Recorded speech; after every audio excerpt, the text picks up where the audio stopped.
Oke, assalamualaikum warahmatullahi wabarakatuh. Eh,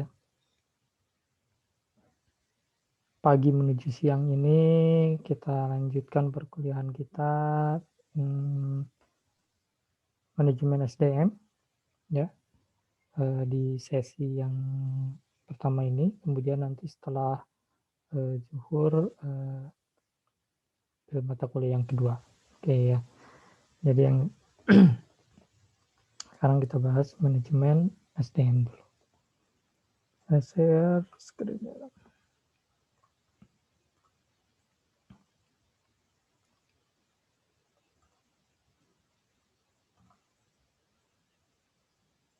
Baik.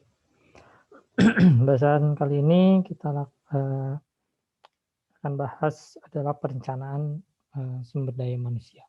Nah, perencanaan sumber daya manusia. Nah, terutama ini kalau kita bicara atau akan membentuk satu tim untuk mengerjakan sebuah proyek, gitu ya. Nah, ini perlu adanya perencanaan. Tapi coba kita bahas secara umumnya seperti apa ya. Apa yang dimaksud dengan perencanaan? Nah, perencanaan SDM ini proses sistematik yang atau untuk meramalkan permintaan dan penawaran, ya. Permintaan dan penawaran. Maksudnya seperti ini, permintaan misalnya kita butuh apa sih, gitu ya. Kalau proyek A kita butuhnya apa, ya, sumber daya manusia yang seperti apa. Sedangkan penawaran, ya, atau supply SDM ini apa yang kita terima atau apa yang eh, apa namanya sumber daya manusia yang menawarkan ke kita yang apa yang ditawarkannya, gitu ya. Kalau kita melakukan atau melamar satu pekerjaan itu berarti kita menawarkan diri bahwa kita punya skill ini, gitu ya. Jadi itu. Jadi ada satu proses sistematik untuk meramalkan adanya permintaan dan penawaran di masa depan. Apakah nanti SDM yang kita rekrut ini cocok atau tidak, gitu. Nah, tujuannya adalah menentukan jumlah SDM beserta karakteristiknya masing-masing. Ya, dari mulai usia, pendidikan, keahlian, sifat dan lain-lain. Ya. Nah, sekarang sudah mulai agak bergeser nih. Usia, pendidikan, ini sudah mulai agak dikesampingkan. Yang paling penting saat ini adalah keahlian. Gitu. Si A pengalamannya di satu posisi itu sudah lama, misalkan sudah bertahun-tahun, tapi keahliannya tidak bertambah. Ini akan tergeser oleh orang baru yang mempunyai keahlian lebih dari orang yang punya pengalaman tersebut bertahun-tahun, gitu ya. Ini tapi di perencanaan ini tujuannya ya ini menentukan sumber daya manusia dengan karakteristiknya masing-masing. Ya. Nah, karakteristik ini yang dibutuhkan oleh organisasi atau perusahaan untuk mencapai tujuannya, ya, baik tujuan strategisnya atau tujuan operasional dan fungsionalnya. Gitu. Oke. Jadi itu. Jadi misalkan kalau satu perusahaan atau satu proyek membutuhkan ini sudah ditentukan di situ berapa orang, ya. Nah, lihat strategi perusahaannya bagaimana, operasionalnya. Apakah cukup 1-2 orang? Cukup 1 orang? Cukup 2 orang? Cukup 3 orang? Atau harus dalam tim? Gitu ya. Bagian SDM atau bagian HRD, apakah cukup dipegang oleh 1 orang? 2 orang? 3 orang? 4 orang? Nah itu. Lihat strategisnya seperti apa, operasionalnya bagaimana. Secara fungsinya apakah diperlukan? sekian banyak orang, lebih dari 1 orang, 2 orang, 3 orang, gitu ya. Itu perlu adanya satu perencanaan yang baik. Oke, ini perencanaan sumber daya manusia, human resource planning. Ya, proses sistematis untuk mencocokkan pasokan karyawan internal dan eksternal dengan lowongan-lowongan jabatan ya yang diperkirakan muncul dalam organisasi, gitu ya. Ini menurut Mondi 2008. Nah, jadi ada satu proses sistematis nih. Di sini ada pencocokkan pasokan karyawan internal dan eksternal dengan lowongan jabatan, ya. Jadi tidak hanya saat ini, tapi juga di masa depan. Apakah nanti posisi ini akan tetap ada atau tidak, gitu ya, atau nanti bergeser. Ini perlu betul-betul adanya perencanaan yang matang. Nah, komponennya adalah pertama adalah peramalan akan kebutuhan dan peramalan akan ketersediaannya. Ya, jadi kita sudah mulai bisa membaca arahnya. Apakah SDM ini misalkan satu posisi HRD gitu ya, butuh 2 orang atau 3 orang. Nah, kalau misalkan, oh ini kebutuhannya karena kita akan mengerjakan sekian banyak proyek sehingga dibutuhkan orang yang begini. Nah itu kira-kira perlu per satu proyek ada 1 orang. Jadi kalau ada 10 proyek ada 10 orang yang mengurus, gitu ya. Kemudian ketersediaannya, bahwa ketersediaan saat ini hanya 2 orang. Apakah cukup 2 orang itu menghandle kesemuanya atau bagaimana? Nah, itu adanya beberapa peramalan-peramalan dari mulai perencanaan ini. Sebetulnya ini tidak peramalan yang bagaimana, tapi satu prediksi ke depan bahwa ini cukup dikerjakan 2 orang kah, 5 orang kah, atau berapa orang, gitu ya. Oke, kita lihat lingkungan eksternal dan internal pada proses perencanaan adalah seperti ini. Ya. Di sini ada perencanaan strategisnya, kemudian ada perencanaan sumber daya manusia. Perencanaan strategis tentunya kita melihat perencanaan perusahaannya ini mau kemana, ya, sebesar apa perencanaan strategisnya, dan mau bagaimana. Nah, di perencanaan sumber daya kita melihat kebutuhan, ya, peramalan kebutuhan, kemudian membandingkan antara kebutuhan dan ketersediaan, dan di sini ketersediaan. Ya, setelah dibandingkan, oh ternyata kalaupun ada yang kurang, maka lakukan permintaan. Ya, kalau kekurangan, rekrutmen, seleksi lagi. Ya, berarti itu kan ada request. Gitu. Tapi seringkali kita dituntut untuk bekerja ekstra sehingga tidak ada tindakan, ya, tidak ada proses rekrutmen dan seleksi. Nah, imbasnya apa? Seseorang akan dilimpahkan sekian banyak pekerjaan. Oke. Kemudian dari membandingkan kebutuhan dan ketersediaan ini ada surplus karyawan, dan mulai penarikan karyawan terbatas, pengurangan jam kerja, atau pensiun dini. Kalau terlalu banyak, kita tawarkan pensiun dini. Gitu ya. Tapi itu juga dengan apakah dana kita mencukupi atau tidak. Nah, pensiun dini. Itu.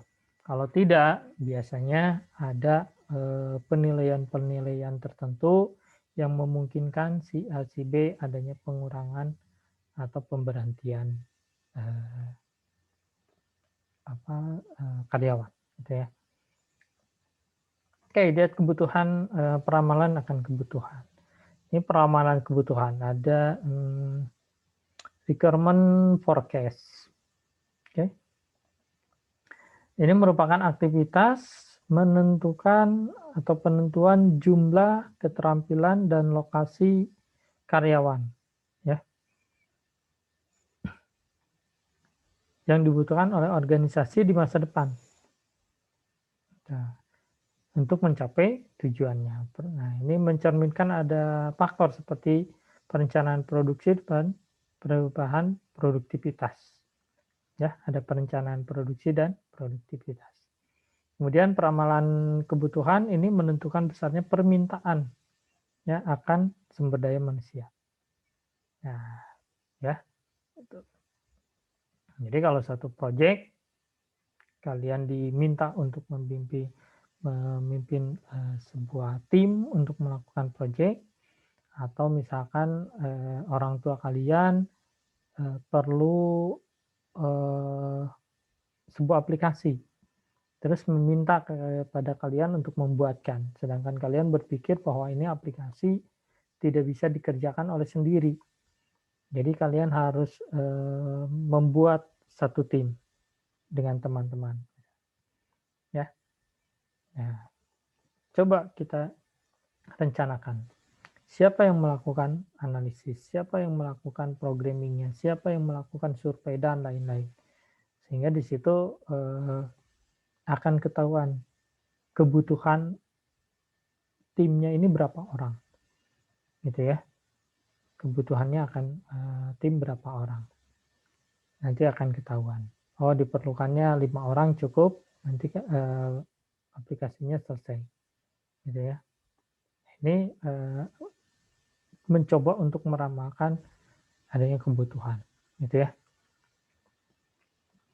3 penyebab adanya permintaan sumber daya manusia adalah dari faktor eksternal, organisasi, dan angkatan kerja. Ya, faktor eksternal berarti faktor-faktor luar yang mempengaruhi kondisi di dalam. Ya, apakah ini harus ada penambahan atau bagaimana? Kemudian faktor organisasional, ya, faktor organisasi. Apakah kita akan melakukan pengembangan organisasi atau bagaimana, ya, atau tetap. Nah, tapi kalau produksi meningkat, biasanya ada pengembangan organisasi. Karena kalau produksi meningkat, tidak mungkin lagi satu posisi ini dikerjakan hanya satu orang, gitu ya, akan repot. Nah, kecuali kalau sudah apa namanya, kalau pabrik itu sudah robotik, gitu ya, sudah menggunakan robot. Jadi pengoperasionalnya cuma satu orang. Tapi kalau ternyata robot ini bekerja non-stop, gitu ya, 24 jam, berarti tidak bisa satu orang operasionalnya. Berarti harus ada 2 atau 3 orang, gitu. Jadi mereka akan saling bergiliran. Nah, ini faktor organisasi yang mempengaruhi. Jadi strateginya seperti apa? Apakah ada pengembangan atau tidak? Jadi kita tahu ini kebutuhannya berapa orang. Kemudian faktor angkatan kerja. Ya, tadi usia muda, usia senior, ini akan dibuat seperti apa? Apakah pekerjaannya masih tetap akan diberlakukan keangkatan ini, atau adanya satu peralihan angkatan, gitu ya.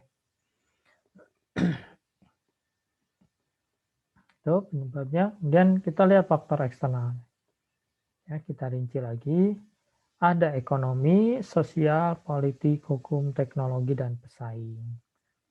Ya, ini faktor-faktor eksternal yang mendukung atau yang menyebabkan adanya permintaan SDM. Ya, ekonomi. Nah, kita ingin adanya satu peningkatan ekonomi, tidak biasa-biasa saja, sehingga kita membutuhkan orang marketing misalnya. Ya, yang tadinya bisa kita handle sendiri, tapi ternyata kita juga harus memimpin tim proyek, gitu ya, sehingga kita memerlukan orang marketing untuk memasarkan produk kita. Ya, sosial, politik, hukum. Kita lihat kebijakannya seperti apa. Kalau kita tidak mengerti dengan kebijakan itu, maka kita harus hire orang yang benar-benar paham dengan kebijakan.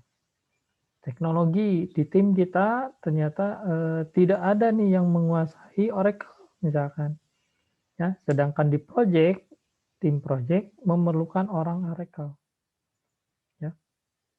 Berarti kita harus hire orang Oracle.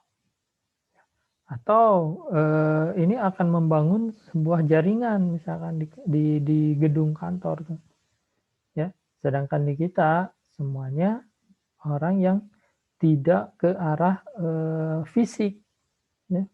Tidak ke arah fisik, maka kita perlu adanya orang yang menguasai jaringan, ya, menguasai ke jaringan. Jadi karena kita tidak ke arah fisik dan teknis gitu ya, yang benar-benar teknis, maka kita memerlukan orang-orang yang menguasai itu. Ya, kemudian pesaing, adanya persaingan sehingga kita membutuhkan adanya penambahan jumlah SDM. Kemudian tadi organisasi, nah rencana strategis, adanya pengembangan atau ya, anggaran tentu meningkat. Kalau seiring perusahaan meningkat, anggaran untuk SDM juga meningkat. Tapi di saat turun, ya katakanlah dalam kondisi yang seperti ini sekarang, anggaran otomatis akan menurun karena pemasukan yang berkurang. Sehingga ada diputuskan beberapa yang misalkan kena PHK, dirumahkan, atau yang lain. Nah, ini menjadi satu faktor penyebabnya, ya, dari sisi faktor organisasi. Oke. Berikutnya ada ramalan penjualan dan produksi. Nah, ramalan penjualan dan produksi ini tadi kita lihat bahwa produksi kita misalkan meningkat, maka yang tadinya pekerjaan di handle sendiri ini sudah tidak bisa lagi karena produksinya meningkat, gitu ya. Pasti di dalam sebuah organisasi atau perusahaan dia ingin adanya satu peningkatan dari tahun ke tahun, ya. Tidak mungkin tidak ingin adanya peningkatan gitu ya. Pokoknya tahun ini dengan tahun depan aplikasi yang harus keluar misalkan 10. Ya, ini tidak mungkin. Tahun-tahun berikutnya 10. Tapi selalu pengen adanya peningkatan. Kalau tahun ini ya mengeluarkan 10 produk, maka di tahun berikutnya bisa jadi 15 produk misalkan, ya. Adanya perusahaan baru dan desain organisasi jabatan. Kemudian dari angkatan kerja, nah ini ya, adanya pensiun, mengundurkan diri, pemberhentian, kematian, dan mangkir. Kalau keseringan mangkir ya sudah, likuidasi, ganti dengan yang lain. Mengundurkan diri karena tidak sesuai, berhenti. Atau kalau yang tadi mangkir, diberhentikan saja. Ya, ini dari faktor-faktor angkatan. Oke, peramalan kebutuhan. Nah, ini ada metode peramalan kebutuhan. Ada yang disebut dengan zero based forecasting, kemudian bottom up approach, kemudian hubungan antara volume penjualan dengan jumlah karyawan yang dibutuhkan, kemudian model simulasi. Ya. Zero based forecasting ini menggunakan tingkat kekaryawanan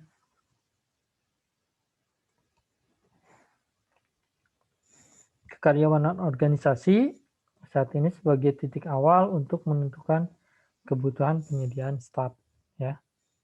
Nih, zero based forecasting ini titik awal. Kemudian bottom up approach, ya, ini level yang berurutan dalam organisasi, mulai yang terendah, ya, yang terendah meramaikan kebutuhannya hingga sampai menghasilkan ramalan agregat mengenai karyawan yang dibutuhkan. Ini dari bawah, ya. di bawah. Permintaan misalkan dari struktural bawah, oh ini perlu 1 orang tambah, ini perlu satu orang tambah. Karena produksi meningkat, otomatis kerja dan yang lainnya meningkat. Kemudian hubungan volume penjualan dengan jumlah karyawan, ya. Ini sebagai salah satu prediktor tingkat kekaryawanan yang paling bergunanya adalah volume penjualan. Ya, jadi kalau volume penjualannya lagi meningkat, ya kita harus nambah. Tidak bisa volumenya nambah, tapi kita dengan staf yang itu saja, nanti kerepotan. Ya. Kemudian model simulasi, ada teknik ramalan untuk melakukan eksperimen mengenai situasi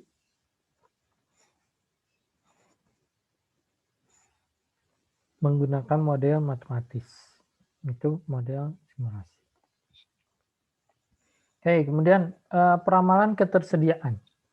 Kita lihat peramalan ketersediaan. Ini aktivitas untuk memperkirakan kemampuan perusahaan untuk mendapatkan karyawan dengan keterampilan yang dibutuhkan. Ya.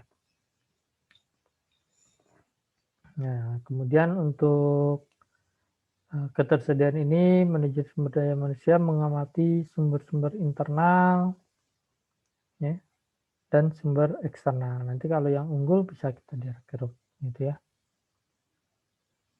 Atau biasanya kalau seseorang sudah lama di satu posisi dan mahir, keahliannya meningkat, bisa saja dia dipindahkan ke bagian yang lain.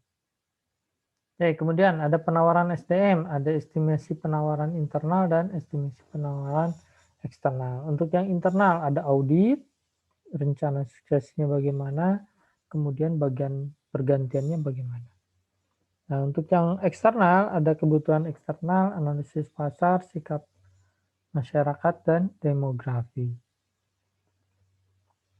Ini penawarannya. Audit SDM.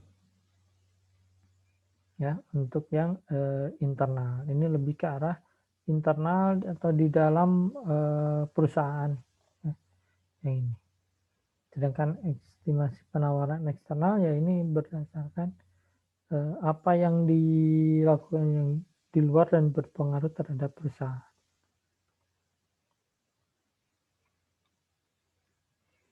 Oke, ada pertanyaan dulu kira-kira, silakan. Barangkali ada yang kurang jelas.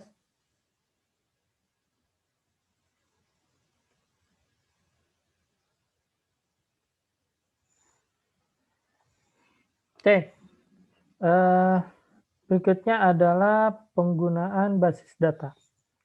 Ya, basis data. Nah,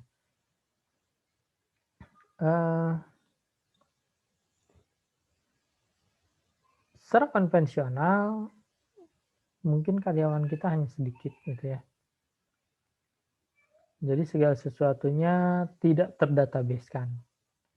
Tapi di era yang sekarang, baik perusahaan kecil atau besar yang mempunyai data, yang mengolah data, sehingga dia bisa mengenali datanya, mengenali seluruh karyawannya. Ya. Nah, adanya penggunaan basis data ini bisa menjadi satu keterampilan dan aspirasi bisa diserap oleh perusahaan, oleh manajemen. Gitu. Jadi manajemen bisa mengenalinya nih. Oh, si A ini sudah sejauh mana sih? Si B ini sudah bagaimana? Dia ahli apa? Dia ahli apa? Itu sudah bisa diketahui. Ya.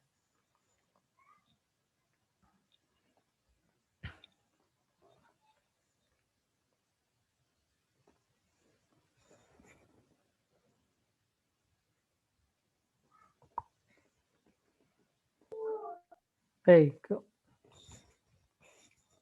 kemudian di penggunaan basis data ini dikarenakan karena memang kemajuan teknologi yang tidak bisa dibendung. Dia menciptakan cara-cara untuk mengelola dan menganalisis informasi. Gitu. Ya. Kemudian sebelum dirasa perlunya cari sumber eksternal, perusahaan bisa menggunakan sumber database untuk meneliti, ya, meneliti karyawan, dan kualifikasinya yang karyawan punya seperti apa, ya, sehingga si perusahaan bisa mendapatkan karyawan yang memang punya kualitas yang bagus.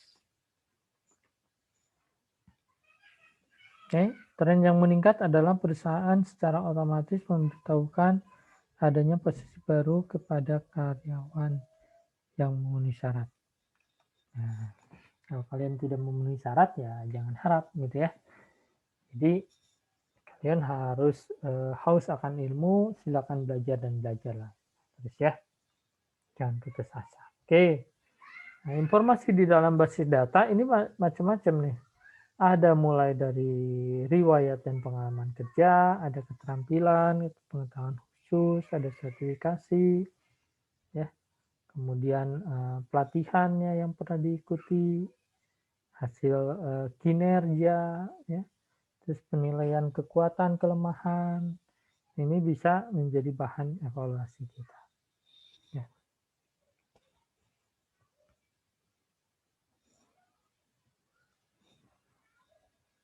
Oke, berikutnya adalah alternatif tindakan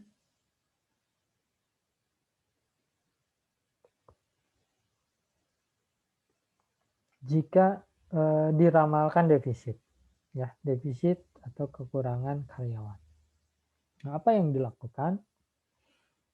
Pertama adalah rekrutmen kreatif. Ini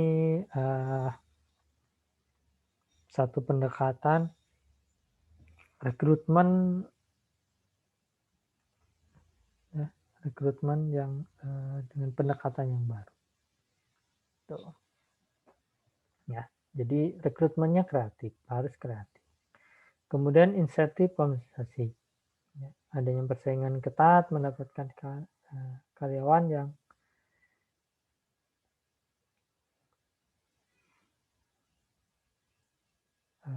untuk situasi permintaan tinggi. Ini insentif kompensasi. Kemudian ada program pelatihan. Ya, ada sekian banyak pelatihan, ada sekian banyak karyawan yang diikut sertakan dalam pelatihan sehingga kompetensinya meningkat. Ya.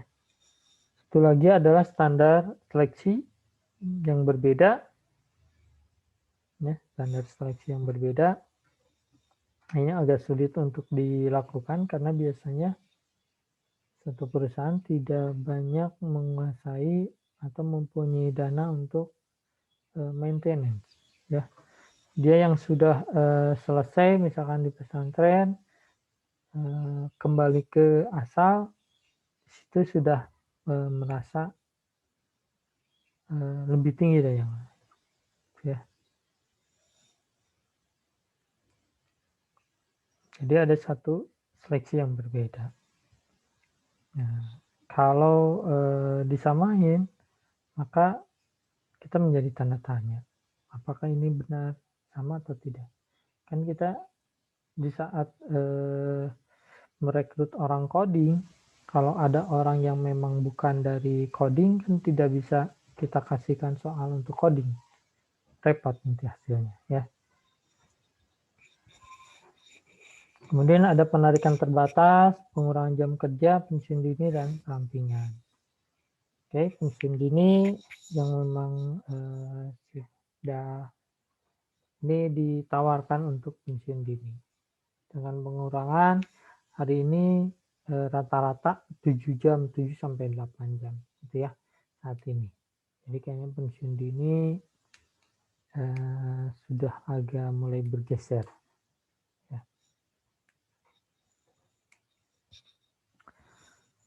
Oke, itu barangkali ada yang perlu ditanyakan dulu, silakan. Ini untuk referensinya, silakan bisa kalian coba cari e-booknya untuk rekamnya. Ya. Ada yang perlu ditanyakan dulu, silakan. Boleh, Pak. Ya, Eee, Bertanya sih, Pak, tantangan apa saja gitu, Pak, yang ada dalam perencanaan sumber daya manusia di masa depan hmm, dalam suatu organisasi atau dalam suatu perusahaan? Mungkin hmm, itu sih, Pak, pertanyaan dari aku. tantangan ya. Iya, Oke. iya lebih ke Nah ini eh, untuk tantangan kita bisa melihat strategi perusahaan kita atau pengembangannya mau ke arah mana, ya. Sehingga kita bisa tadi meramalkan bahwa tantangannya akan seperti apa, ya. Misalkan kita hanya satu perusahaan konsultan kecil, gitu ya, satu konsultan kecil. Nah, faktor eksternal mempengaruhi bahwa saat ini, oke, kira-kira saat ini aplikasi yang sedang digemari yang mana, gitu ya? Aplikasi yang sedang berkembang yang mana? Kalau dulu misalkan ke arah website, aplikasi-aplikasi yang berbasis web dulu nih. Tapi karena kita sebagai konsultan eh, aplikasi, maka kita harus bisa menguasai web dengan yang mobile. Nah, saat ini ke arah yang mobile sudah banyak nih, ya, ke arah yang mobile. Tentu kita juga bisa memperhatikan selain kebutuhan itu pasar, kita juga memperhatikan klien kita ini apakah yang memang kita sodorkan yang berbasis web atau yang mobile, ya. Nah, itu. Sehingga tantangannya kalau kita cukup saat ini dengan yang versi web, maka kita membutuhkan suatu saat karyawan yang menguasai versi mobile-nya, gitu ya. Tantangannya menjadi sangat banyak gitu ya. Bisa dari eksternal, bisa dari ketersediaan faktor internal kita. Apakah faktor internal di SDM kita ini mumpuni untuk menguasai yang tadi mobile-nya atau tidak? Kalau tidak, maka kita harus melakukan rekrutmen, gitu ya. Sehingga, nah ini tergantung pada strategi tadi perusahaan, ya. Mau ke arah mana nih perusahaannya? Apakah tetap capable di eh, berbasis web atau kita akan merambah ke yang berbasis mobile, gitu, ya. Jadi banyak hal faktor eksternal yang mempengaruhi, gitu ya. Nah, dan ini juga memang strategi perusahaan kita bagaimana, gitu. Itu. Oke, ada lagi atau kurang puas kira-kira? Berarti Pak kalau contoh kayak kalau, si perusahaannya tuh ngikutin strategi terus-terusan ke yang apa ya, yang lebih, Mhm, eee, gimana ya, maksudnya kayak, yang lebih berkembang gitu ya? semakin gitu. Terus Heeh, berarti kalau contoh kayak karyawannya tuh memang, stuck-nya sampai situ gitu, bisanya sampai situ, berarti adanya pengurangan apa sih, kayak ada di-PHK kemungkinan lagi untuk pengurangan, gitu ya? ya. Atau Ada nanti pengurangan kalau si karyawan gitu. karyawan itu tidak bisa berkembang lebih jauh, dia akan digeser ke arah bagian-bagian yang Oh, misalkan operasional administrasi gitu ya. Tidak lagi ke mmm, yang programmer gitu ya. Atau si programmer ini karena dia punya pengalaman sekian tahun, dia akan naik ke arah orang sistem analis atau setelah 10 tahun dia akan menjadi seorang tim manager gitu ya. Asalnya programmer, beralih ya. Tentu apa yang perlu dilakukan dari programmer akan meningkatkan ini, dia mungkin harus kuliah lagi, sekolah lagi, dia harus sertifikasi lagi sehingga keahliannya meningkat gitu ya. Karena kan tantangan di luar klien kita macam-macam, ada kebutuhan apa sehingga kita juga harus up karyawan kita ya, menaikkan skill, kompetensi karyawan. Sehingga, oke, kamu nanti disekolahkan misalkan, kamu ngambil sertifikasi, dengan sertifikasi ini berarti si A ini yang tadinya level programmer sudah mulai meningkat ke sistem analis. Nanti suatu saat menjadi tim manager. Seperti itu ya. Oke, Pak. Ya, makanya nah, apa yang saya lakukan kemarin-kemarin ingat di grup, saya share webinar supaya kalian coba meningkatkan kompetensi kalian. Ya, memang ada yang berbayar untuk sertifikatnya, ya, berbayar sertifikatnya, tapi itu akan menjadi nilai plus buat kalian, gitu ya, untuk yang sertifikat itu. Karena walaupun sertifikat itu hanya selembar atau cuman e-sertifikat, tapi itu menunjukkan atau menandakan bahwa kalian sudah mengikuti itu, ya, sudah mengikutinya. Oke, gitu ya. Oke, ada lagi?